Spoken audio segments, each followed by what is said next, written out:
अस्सलाम वालेकुम।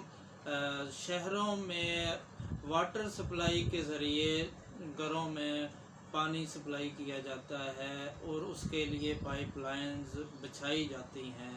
तो उस वाटर सप्लाई में अक्सर औक़ात लीकिंग हो जाती है और लीकिंग की वजह से गलियों मोहल्लों में पानी इकट्ठा हो जाता है और उस पानी की इकट्ठे होने की वजह से जो सप्लाई का पानी है वो बदबूदार होता है, गलीज़ होता है, काबिल इस्तेमाल नहीं होता।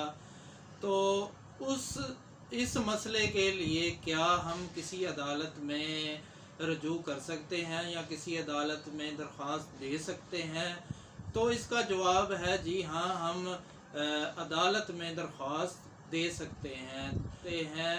हम मुतल्लिका जो थाना है उसके इलाका मैजिस्ट्रेट साहिब जो उनसे होंगे उनको तहरीरी दरख्वास्त देंगे और तहरीरी दरख्वास्त सेक्शन 133 133 ज़ाब्ता फौजदारी के तहत दी जाएगी और इलाका मैजिस्ट्रेट मुतल्लिका महकमे को तलब करेगा और हंगामी बुनियादों पर जो लीकिंग है उसे ठीक करवाएगा, क्योंकि उस लीकिंग की वजह से मौजी बीमारियाँ फैल रही होंगी।